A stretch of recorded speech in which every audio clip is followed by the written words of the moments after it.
你是说，只要能让女主后悔，我就能回到原世界，还能获得3个亿的合法收入？对的，宿主。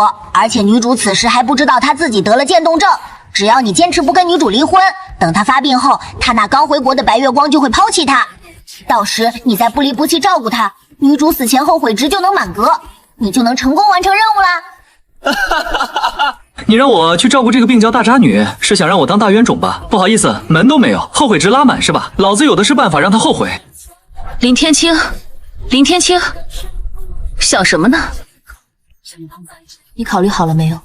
这是5000万，只要你同意离婚，就全都是你的了。宿主，你可千万别答应啊！不等系统说完，我果断接过了白宁冰手里的黑卡。行，离就离，不过得加钱。见我接过那张黑卡，白宁冰的脸色瞬间沉了下来。林天青，你又想玩什么把戏？哼，刚才还说你是真心爱我，就算给1个亿，你也不同意离婚，这么快就装不下去了。宿主，你这是干什么？女主本来对你就没什么感情，只把你当替身看。你要是离婚了，还怎么完成任务？快承认你爱她！系统的声音在我脑海里尖锐炸开，我无视脑海里他的叫嚷，抬眼打量着眼前的白宁冰。不愧是出了名的病娇女总裁，烈焰红唇配着大波浪卷发，一身高定套装将她衬得美艳又金贵。可她看我的眼神却冷得像冰，哪里像是看结婚3年的丈夫，反倒像在看一块即将被丢掉的垃圾。只要白总钱给得到位，我能立马断情绝爱，为您的白月光腾位置，保证绝不纠缠。我笑着把黑卡收好，拿起桌上的离婚协议书。只是5000万实在太少了，这可是我3年的青春啊！哼，白总，您好歹是白氏集团的总裁，这点钱会被别人笑话的。林天青，你果然一直在演戏，你根本不爱我，就是为了钱才答应跟我结婚，对不对？白宁冰的脸色再度沉凝，头顶的后悔值唰的涨了5个点，系统彻底懵了。啊，女主这就后悔上了？为啥？因为病娇的占有欲很强，自己可以不爱，但绝不接受对方不爱自己。我冷冷扯了扯嘴角，白总，大家都是成年人了，谈爱多伤钱啊！我为了你放弃事业在家当替身，总得图点什么吧？3年的青春和自由，我多要点补偿。不过分吧？他都被你捧成大明星了，要是让人知道你为了他抛弃我，对你俩的影响都不好。白宁冰恨得牙根发痒。你威胁我？原主本是个彻头彻尾的恋爱脑，这3年里为了证明自己对他的真心，从来不会用这样的语气跟他说话，甚至甘愿被他圈养在身边，连一句怨言都没有。叮咚一声，白宁冰头顶的后悔值又涨了10个点，系统激动的大喊：好样的，宿主，他后悔提离婚了！1个亿，还有这套别墅归我，我马上签字。我可没兴趣做那忍气吞声的龟男，这婚今天非离不可。白宁冰盯着我，眸光里满是探究，头顶的后悔值忽高忽低，最后竟又跌回了0。好，你别后悔。他冷声吩咐律师修改离婚协议，我满心欢喜地签了字，又催着他赶紧去民政局办手续。快走，等会儿人家该下班了。一路上白宁冰的脸黑得像锅底，直到陈泽的电话打过来，他的脸色才稍稍缓和。领完离婚证走出民政局，陈泽戴着口罩迎了上来。宁冰，我就知道你肯定选我，我准备了庆祝宴，今晚去我家陪我好不好？迎着他那充满挑衅的目光，我真心实意地笑了。果然白总和陈先生才更般配，你们聊，我就不打扰了。白宁冰一把推开他，红着眼眶拦住了我。你就这么迫不及待要跟我分开，就没什么话要和我说吗？哎呀，差点忘了。我抬手一拍脑门，接着在他眼中闪过欣喜与期待的瞬间，我拨通了电话。张管家，派人把别墅里白总的东西都打包好，我不喜欢家里有外人的东西。送哪儿？等我问问。我捂着听筒看向陈泽，你家住哪儿？白宁冰差点气炸怒吼道：不用了，拿去扔了吧！林天青，你别后悔！他气冲冲地拉着陈泽上了车，扬尘而去。我望着他的车尾灯冷笑，这句话本该由我来说才对。白宁冰，准备好承受我的报复了吗？到时候你可千万别后悔。回到别墅时，管家正带着人收拾打包白宁冰的东西，那些名牌服饰、包包、首饰，满满当当装了2大车。管家捧着一个古木棋盘走到我面前，林先生，这个东西该怎么处置？我低头看去，一段记忆猛地涌入脑海。这个棋盘是3年前原主送给白宁冰的结婚礼物，拿去拍卖行就说这是白宁冰祖上传下来的古物，虽说修不过，但应该能卖个好价钱。其他东西叫二手奢侈品店的人来回收，反正他也不稀罕。管家办事效率极高，不过2个小时，所有东西就都处理干净了。白宁冰的那些衣服、首饰和包包，竟然卖了8000万。看着银行卡里多出来的数字，我高兴得差点跳起来。离婚赔偿的1个亿，再加上这8000万，我现在也是亿万富翁了。系统的声音冷飕飕的响起：宿主，如果女主的后悔值超过24小时都是0，你的任务就算失败，会立刻被抹杀。我都说了别离婚，这样她天天后悔没和白月光在一起，你躺着就能完成任务，不好吗？我冷笑着回怼：让那个病娇天天后悔，然后变着法子折磨我，这叫躺赢。你脑子没坏吧？也就1个月而已，你忍一忍，等她病发就好了。到时候陈泽跑路，你再照顾她到离世，就能完美完成任务了。打住！被摔了还要伺候他到死，什么样的窝囊废才会干这种事？而且凭什么陈泽这个渣男能全身而退？这作者怕不是脑子有问题？我不仅要让白宁冰后悔，还要让这个渣男也一起后悔，你信不信？系统被我气坏了。你要是真能让他俩都后悔，我就多送你现实世界100岁的寿命。一言为定。当晚，我泡在浴缸里，琢磨出了一个完美的计划，正愁着该怎么实施，一条热搜突然爆了出来。狗仔拍到了白宁冰和陈泽一起吃烛光晚餐的照片，非白宁冰、陈泽般配的词条直接冲上了热搜第1，网友们的评论瞬间刷满了屏幕。病娇总裁和帅气男星也太配了吧！那个替身软饭男什么时候滚蛋？还用说吗？肯定被甩了，早就看他不顺眼了，整天游手好闲就知道花女人的钱。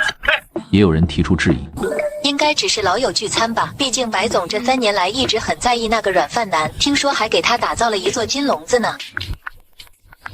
手上别忒歪了，要是真在意，怎么可能连婚礼都不办？看着网上的这些议论，白宁冰晃了晃手中的红酒杯，红唇轻勾。林天青，我看你还能装到什么时候？对于这个病娇而言，即便圈养我只是为了妻陈泽，但朝夕相处3年，他对我的占有欲早就深入骨髓。傲娇的他绝不可能接受我突然不爱他的事实，所以才故意用这些事来刺激我。他给我发来消息，只要你肯承认还爱我，离婚申请可以撤销。我差点笑出声，机会这不就送上门了？我反手就把拆掉金笼子的照片和打了码的离婚协议发到了网上，配文：前路灿烂，各自安好。这条动态瞬间引爆全网，直接盖过了他和陈泽的绯闻。系统激动的尖叫：宿主，白宁冰的后悔值飙到50了！白宁冰连夜红着眼杀回别墅，却发现我早就让人换了门锁。林天青，为什么私自把离婚协议书发出去？就算离了婚，你也只能是我的人！我把他拍门怒吼的声音录下来，发给了陈泽。白宁冰，这一次恐怕由不得你了。果然，陈泽很快打来电话，在那头破口大骂：你个小白脸，不过是我的替身罢了，耍再多手段也争不过我。可宁冰明明很在意我，说我永远是他的人。你休想！等我和他结了婚，你就什么都不是了。到时候我有1万种办法让你滚出这座城市。挂了电话，系统终于明白我的打算了。宿主，你是想让他俩结婚锁死？这样的话，女主发病，他就绝对逃不掉责任了，两人都得回死。妙啊！但还有1个月的离婚冷静期呢，万一他们发现什么端倪？我邪魅一笑，没有万一，接下来看我表演就好。隔天，我直接把以前的经纪人杨姐约了出来。她得知我想进组拍戏的念头，十分诧异。白总向来不喜欢你抛头露面，你现在还要接戏，就不怕他生气？热搜您应该也看到，我们已经官宣离婚了，他管不着我了。杨姐面露难色，那我帮你留意一下剧本。可如果白总不同意，我也没办法。他会同意的。我胸有成竹地送走杨姐，转头就给陈泽发了条消息。他果然还是更在意我，我想拍戏他都不让。听说你马上要进组了，放心去吧，我会抓紧时间让他看清楚自己更爱谁，到时候该滚蛋的就是你了。陈泽果然上当，气得发来语音怒吼：你个窝囊废，休想！我要让所有人都看清楚，到底谁才配得上他！哼。当晚我就接到了杨姐的电话，说白宁冰同意我进组拍戏了，还是他斥巨资为陈泽量身打造的剧本，让我演男二。听说是陈泽亲自推荐的我，导演也觉得这样更有话题度，毕竟我们3人的瓜早就闹得全网皆知，这可是自带顶级流量啊！进组前2天，白宁冰在拍卖会上看到了我要拍卖的那只定情棋盘，他气得差点当场失控，花高价拍下棋盘后想找我质问，却发现早就被我拉黑了。接下来的7天，我一门心思做造型，搞形象管理。系统说白宁冰的后悔值一直在持续下降，直到我亮相进组的那天，系统的声音在脑海里尖锐爆鸣。白宁冰看着我的目光满是毫不掩饰的惊艳，他头顶的后悔值再次疯狂暴涨。宿主，你也太厉害了，一个笑就让他重新后悔了，这是为什么？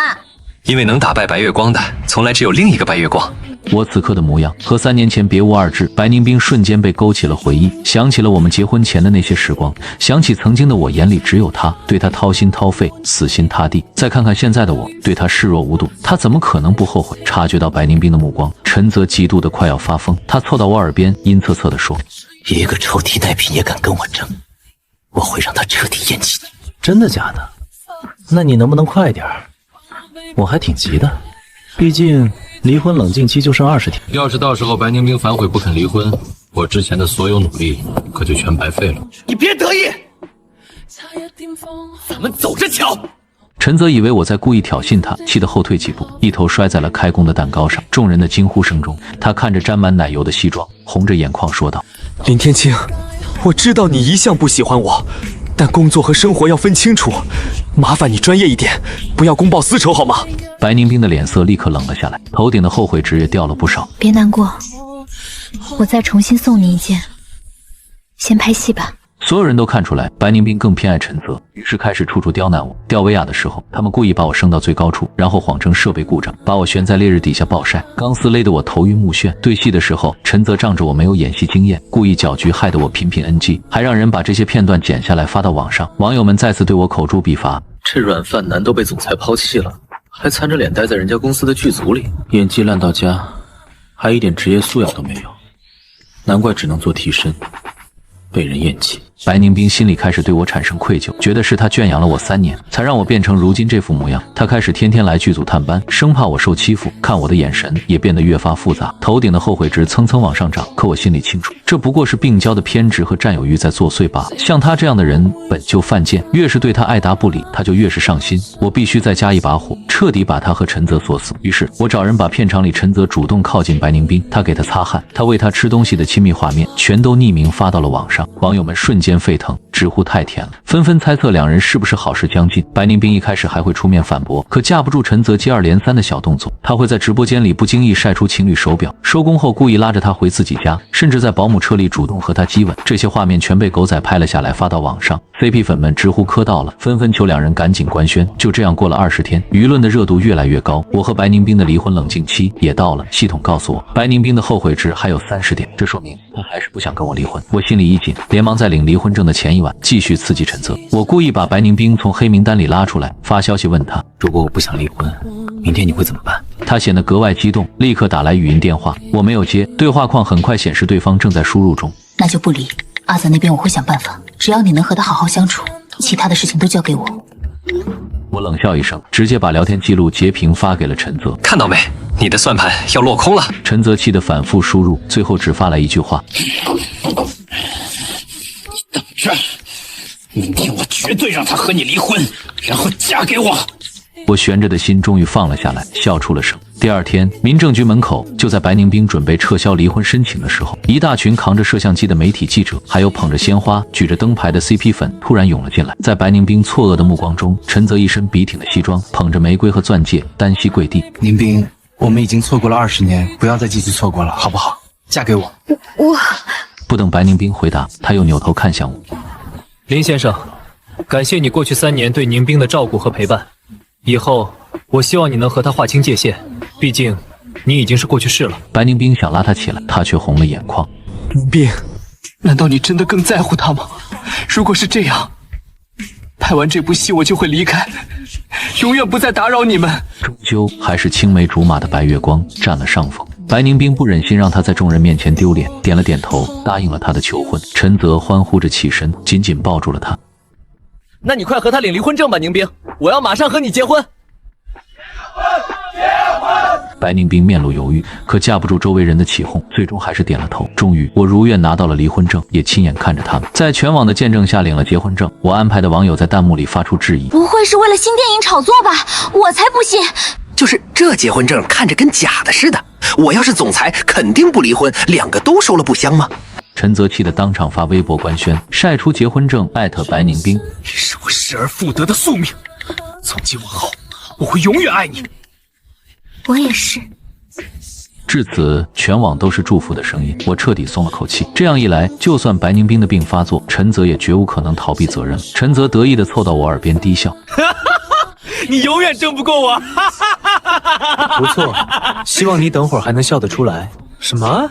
他的话音刚落，一旁的白宁冰突然直直的倒了下去。记者和粉丝们瞬间发出惊叫：“不是吧？他这是怎么了？”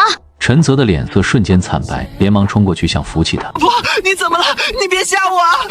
快醒醒！白宁冰还没有完全昏过去，眼里满是惊恐和茫然，双手拼命的在地上抓挠，想要撑着身体站起来，却发现胳膊像被冻住了一样，根本动弹不得。他想开口说话，喉咙里却只能发出短促的抽泣声。有人尖声提醒：“快叫救护车！”陈泽这才如梦初醒，颤抖着拿出手机拨打了120。记者们的闪光灯不停闪烁，将这一幕全程拍了下来，发到了网上。画面里，陈泽面无血色，抱着白宁冰手足无措的模样，惹得全网心疼。他真的好爱啊！看他出事，急得魂都快没了。就是那个软饭男前夫根本没法比，就站在一旁冷血的看戏。呸！总裁这次算是嫁对人了，关键时刻才能见真心。这些热搜直接把陈泽捧成了重情重义的好男人。医院的检查结果很快就出来了，白宁冰渐冻症，天妒英才的词条迅速冲上热搜。美女总裁怎么会得这种病？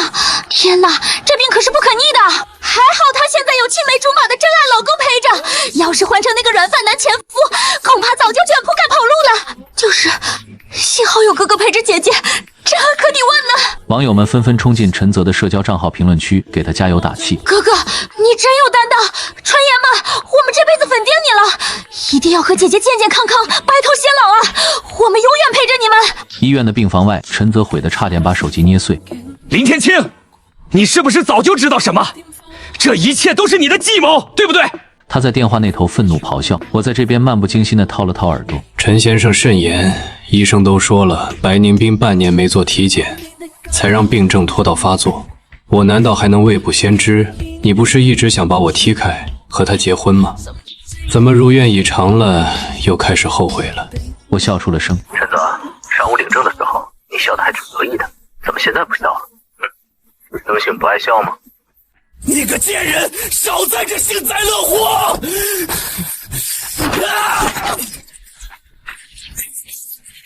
一声巨响，手机碎裂的声音从听筒里传来，通话就此中断。一想到陈泽气急败坏、濒临崩溃的模样，我在别墅里笑得差点直不起腰，系统也忍不住乐了。苏卓，你这招也太狠了！那陈泽现在后悔的都快跳楼了。现在你信了吧？接下来我就让你看看什么才叫真正的杀人诛心。第二天一早，我提着慰问品和鲜花去了医院。白宁冰闭着双眼躺在病床上，呼吸面罩遮住了他半边脸，他梳着药液的右手还在持续细微的颤动。医生说这是运动神经持续坏死的征兆。病房里只剩下我们3个人后，陈泽再也装不下去了，他红着眼眶质问我：你是不是特意来看笑话的？我摇了摇头，把东西放到床头，故作安慰地说：你现在的心情我能理解，渐冻症确实无法逆转和根治，但以宁冰的财力，维持10年以上的优质生活，完全是有可能的。所以你也不用太担心，多陪陪他，照顾他就好。这些话果然瞬间刺激到了陈泽，他当场炸了毛。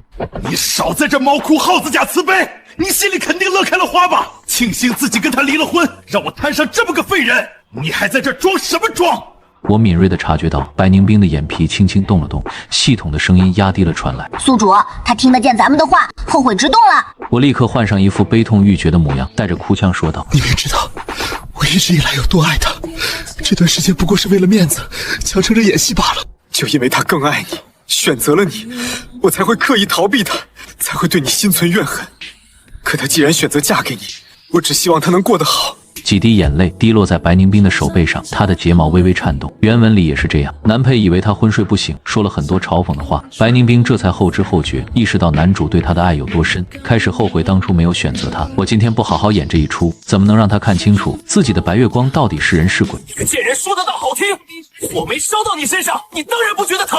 陈泽气得暴跳如雷，我抹了把眼泪，继续说道：那晚我说了不想跟他离婚，可他最终还是选了你。我这个替身愿赌服输，3年了，我才终于明白，感情是不能强求的。求你！我故意哽咽的喘不过气，把这辈子最伤心的事儿都想了一遍，只为演得更逼真。求你好好待他，余生还很长。如果是你陪着他，我想他会很开心的。你给我闭嘴！你在这演戏，恶心谁呢？林天青，你想坑我，门都没有！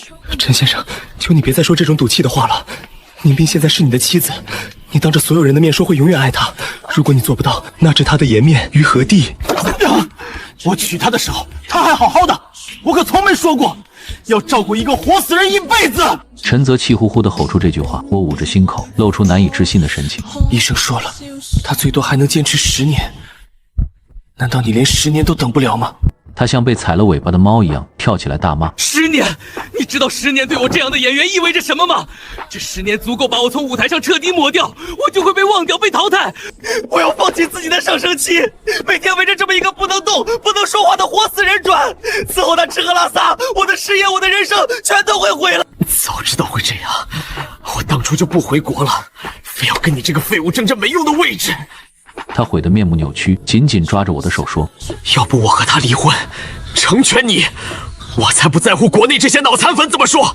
我要继续出国发展我的演艺事业。”我察觉到白宁冰的手动了动，系统激动地大喊：“宿主，白宁冰的后悔值涨到70了！”你说什么？陈泽，难道你根本就不爱宁冰，只是贪图他的钱和地位？哼，别幼稚了，难道你不是吗？宁愿做我的替身，也要缠着他3年，我就不信你不是为了他的钱。他露出鄙夷的神情。哼，不然你会为了一个亿和那套别墅，那么干脆的跟他离婚？我从兜里掏出早就准备好的那张黑卡，递到他面前。我离开他，只是为了成全他。那1个亿的离婚赔偿，还有他的那些东西，别墅卖的钱，全都在这张卡里，一共2亿3千万。陈泽，我查过了，这病特别费钱，每个月顶级医疗团队的治疗费、设备和药物费用，再加上护工的工资，算下来至少300-400万。你先拿着这张卡用吧。他怒气冲冲的一把打掉了黑卡。这点钱根本不够他10年的花费。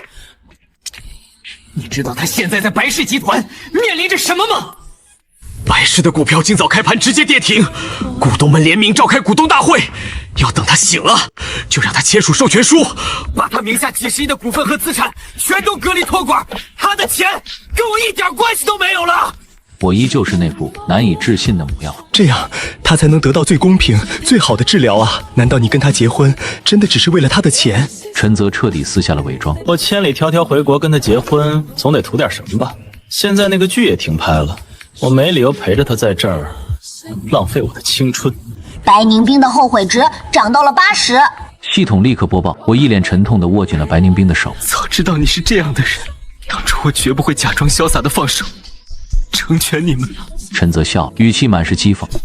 你现在后悔也来得及，我不阻止你照顾他，等他醒了，我就跟他提离婚，成全你们。毕竟我前途无量，还是你这个窝囊废，更适合和他这样的废人在一起。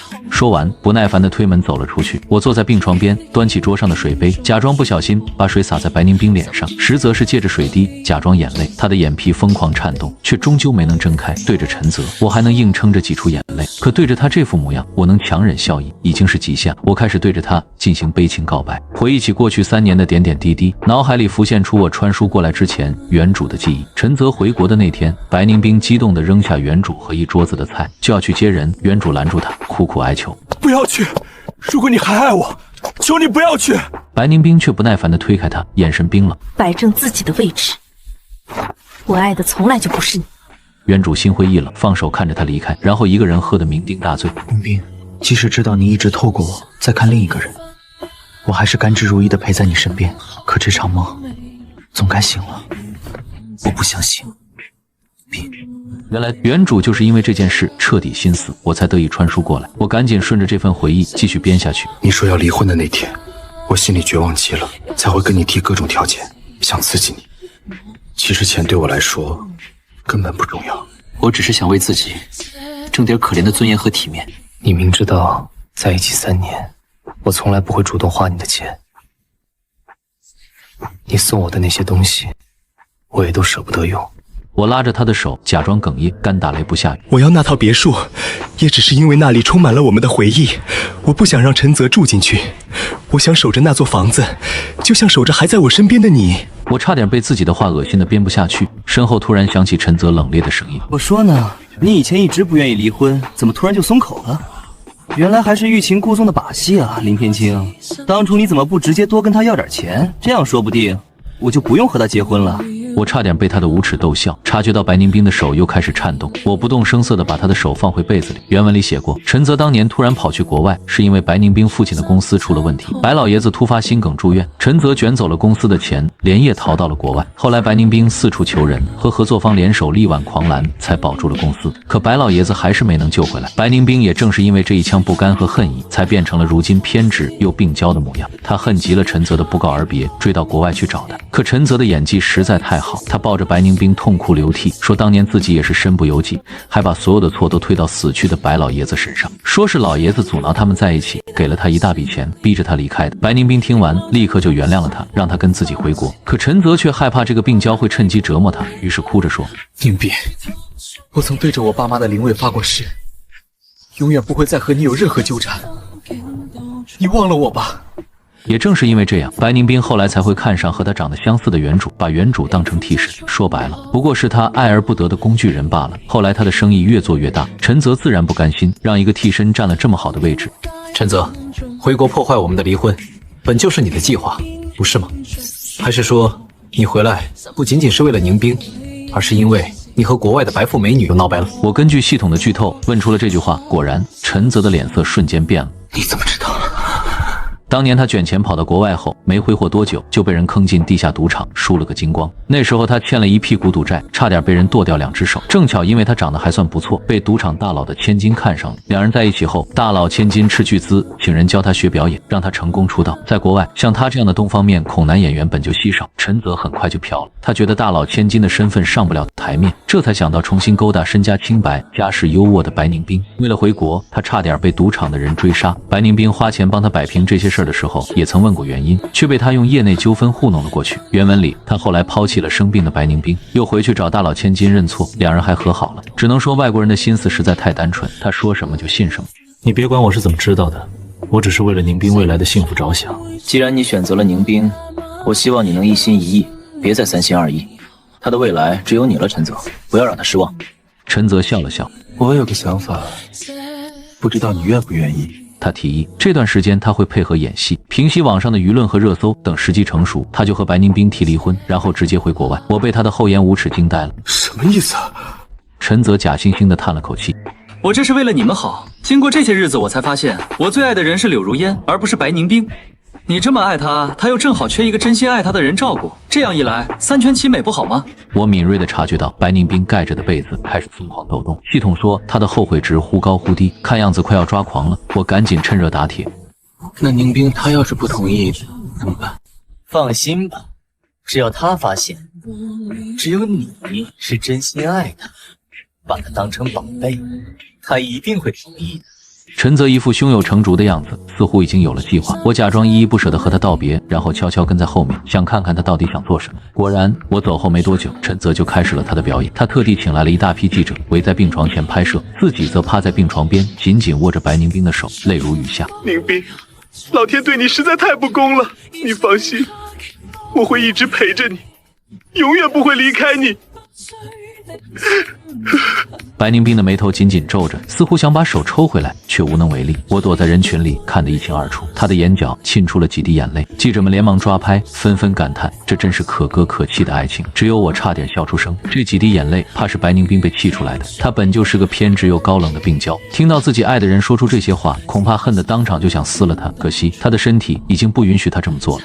接下来就看这个病娇怎么反击吧。我心里一阵畅快，离开的时候还是多留了个心眼。我请了24小时的护工，还找了私家侦探，时刻盯着陈泽。如果陈泽比我想象的还要恶毒，直接想办法害死白宁冰，那我的任务可就全完了。虽然系统一直安慰我说不会发生这种事，但我总觉得小心驶得万年船。安排好一切后，我驱车去了新的售楼中心，掏出刚才陈泽不要的那张黑卡，大气地往桌上一拍，给我介绍一下你们这里最豪华的江景房。接下来的几天，我开始换着花样享受生活，每天身边都围着不同的漂亮女人，过得醉生梦死。毕竟我早晚都要回到现实世界，这些钱也带不走。但每天早上，我都会顶着一脸萎靡的模样，脸都不洗就赶去医院陪白宁冰说话。医生说他在药物的作用下会经常陷入昏迷，但我心里清楚，他什么都听得见。我那些故作深情的肉麻话，他全都听进去了。系统说，每次我去医院之前，白宁冰都没少听陈泽的抱怨和谩骂，所以我一说出这些话，他就会流眼泪，后悔值也蹭蹭往上涨。直到陈泽实在不耐烦，不想再演下去的时候，白宁冰却适时的清醒。他看着故作惊喜的陈泽，配合的窝在他怀里哭，陈泽抱着他，柔声安慰。记者们拍下了这一幕，又是一波神仙爱情的热搜，网友们纷纷夸赞他，说他是难得的好男人，对患病的妻子不离不弃。可记者刚走，陈泽就掩饰不住脸上的嫌弃，一把推开了他，然后打电话让我去医院。白宁冰看到我的瞬间，立刻扑过来抱着我，放声大哭。陈泽连忙趁机开口：“宁冰，你是不是想一直看到他？不然我们就离。”我猛地站起身，满脸决绝地打断他的话：“宁冰，医生说你的情绪不能再受任何刺激，既然我让你这么痛苦，那我以后再也不会出现在你面前了。”说完，我不按套路出牌，直接转身就走。陈泽气急败坏地追出来，却根本追不上我。系统在脑海里笑出了声。宿主，那俩人现在都快毁死了，小发财了。接下来的日子，我依旧过着醉生梦死的生活，还特意找人把这些画面发到了网上。网友们纷纷唾骂我这个前夫是白眼狼，把陈泽夸上了天，说他才是真正的好丈夫。陈泽被架在好丈夫的位置上，骑虎难下，只能咬牙继续留在医院照顾白宁冰。白宁冰的脾气越来越差，动不动就对他又骂又打，摔东西泄愤。陈泽实在撑不下去了，不停催我去医院，说他要履行诺言，把白宁冰还给我。医院里，在众多媒体记者的见证下，陈泽声泪俱下，诉说着这段时间照顾白宁冰的不易。他说，白宁冰每天都在喊我的名字，自己尽心尽力的照顾陪伴，可他心里却只有我这个前夫。所以，我愿意退出，成全你们。宁冰、林天清，你们愿意吗？白宁冰泪眼朦胧地看向我，让人拿出了他当初拍下的那个棋盘。林天清，我昏迷的这段时间，才终于明白，谁才是真正爱我的人，也看清了自己的内心。回到我身边，好不好？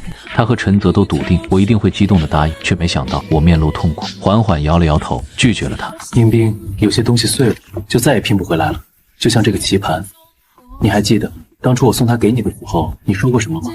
一段回忆如同电影画面般猛地涌进白宁冰的脑海里。那年我还是演艺公司旗下的新人，被带着出席一场宴会。白宁冰当时正在和人下棋，看清我脸的瞬间，失手打翻了烛台，火苗迅速点燃了丝绒桌布，吞噬了那盘没下完的棋，也烧坏了外祖父留给白宁冰的唯一一盘棋盘。当晚，白宁冰喝得酩酊大醉，我一直陪着他，听他讲述自己的身世。聊着聊着，白宁冰突然吻了上来。阿泽，不要离开我，好不好？我满脸通红，轻声提醒他，我叫林天清。可他却置若罔闻，拉着我的手，炙热的爱意和疯狂的情绪让两个人彻底失去了理智。我们紧紧抱在一起，度过了一个荒唐的夜晚。直到第二天酒醒，白宁冰才发现自己睡错了人。我也知道自己配不上他，默默穿好衣服准备离开，却被他拦了下来。他裹着毯子，眼神温柔地抚上我的脸。知道我昨天为什么看到你会失控吗？因为你真的太像他了。我正想问他是谁，却见他满脸哀伤的那一抹艳丽的哀伤，彻底让我沦陷。我爱上了他，甘愿成为他的替身，成为他看向别人的窗口，沉沦在一夜夜荒唐的激情里。直到有一天，他突然问我，想不想和我结婚？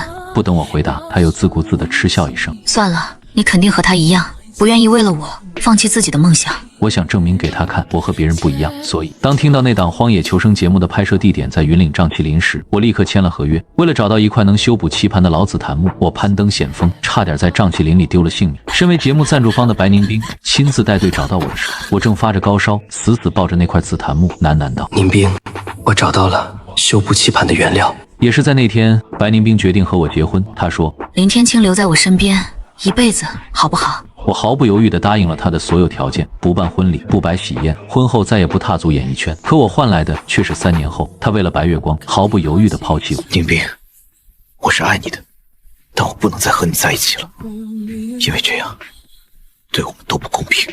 我强忍着眼眶的酸涩，声音平静地说：3年的替身生涯是你亲手选择结束的，我不想再赌了，也赌不起了，对不起。说完，我不顾两人满脸的震惊，转身径直离开。系统在脑海里尖叫：宿主，女主的后悔值涨到95了，还差最后5个点就要看陈泽的发挥了。全网看到我拒绝了两人的复合请求后，一些原本黑我的网友也对我刮目相看。没想到他还挺有骨气的，明明有机会复婚力申请人设，却直接拒绝了。我怎么觉得陈泽有点假？真的爱他，就不会当着这么多人的面提出这样的要求，太离谱了。面对网上的这些质疑，陈泽变得越来越烦躁，可他什么也做不了，只能硬着头皮继续维持自己的好老公人设。毕竟国外的那位大佬千金刚刚拒绝了他想和好的请求，还放言他敢回国就弄死他，这其中自然也有我的手笔。我把陈泽的所作所为拍成录像，寄给了那位千金，让他彻底看清了陈泽自私又虚伪的真面目。安分下来的陈泽开始改变思路，利用自己的深情人设圈钱接代言，白宁冰也十分配合他。直到他30岁生日这天，陈泽谈了好几个品牌赞助，在全网的见证下，给白宁冰送上了30份生日礼物。白宁冰的表情十分淡漠，和他碰了杯后，说自己也有礼物要送给他。接着，他当着全网的面放出了这些日子以来偷偷拍下的所有录像。画面里，陈泽在家里煲好汤，面色阴狠地往里面加安眠药。你还要多久才会消失？别想把我永远困在这个牢笼里。病房里，他为白宁冰喝完汤后，确认他昏睡过去，朝着他的脸狠狠啐了一口。接着，他打电话给经纪人，让他安排好安全的地方，然后开着超跑扬长而去。第二天凌晨，玩乐了一夜的他，又装出一副憔悴不堪的模样，守在白宁冰的病床边。直播间的弹幕瞬间炸了。原来他的深情全都是演的，渣男本渣，太恶心了吧！怎么会有这么虚伪又恶毒的人？陈泽的脸瞬间血色进退，怒吼着让他关掉直播。白宁冰却笑得疯狂，笑出了眼泪。我错了，我真的知道错了。林天晴，你看到了吗？我错了，我真的知道错了，是我对不起你，辜负了你的爱。为了这个人渣，我伤害了你，我今天就向你赔罪。说着，他的嘴角突然渗出了黑血。陈泽大惊失色，突然觉得五脏六腑传来一阵绞痛，跪倒在地上。你刚才在里面加了什么？不过是终结这一切的代价。你违背了当初的约定，现在我们要永远在这里了。直播间的观众都吓傻了，纷纷打电话报警，可一切都晚了。陈泽双眼圆睁，喉咙里发出呵呵的声响，喷出一口黑血后，当场没了动静。白宁冰强撑着最后一口气，拨通了我的电话。我知道错了，求求你再说一次，你爱我好不好？我深吸一口气，说出了最后一句绝杀的话：白宁冰，我不是林天晴，那个爱你的林天晴早就死了，是你亲手杀死的他。白宁冰的眼里瞬间失去了所有光彩，充满了绝望，最终耗尽了所有力气，倒在了轮椅里。恭喜宿主完成任务，女主后悔值达到100%，是否立即返回现实世界？我没有半分犹豫，当即点头。下一秒，我重新回到了被车撞死的那条马路边，手机突然震动，弹出一条短信提示：您银行卡尾号 XXX 收到跨行转账3亿元。我攥着手机，心里激动不已，脑海里传来系统渐行渐远的笑声。恭喜宿主，额外奖励的100岁寿命也已经到账了，祝你好好享受人生。我笑了，这才是属于我的爽文人生。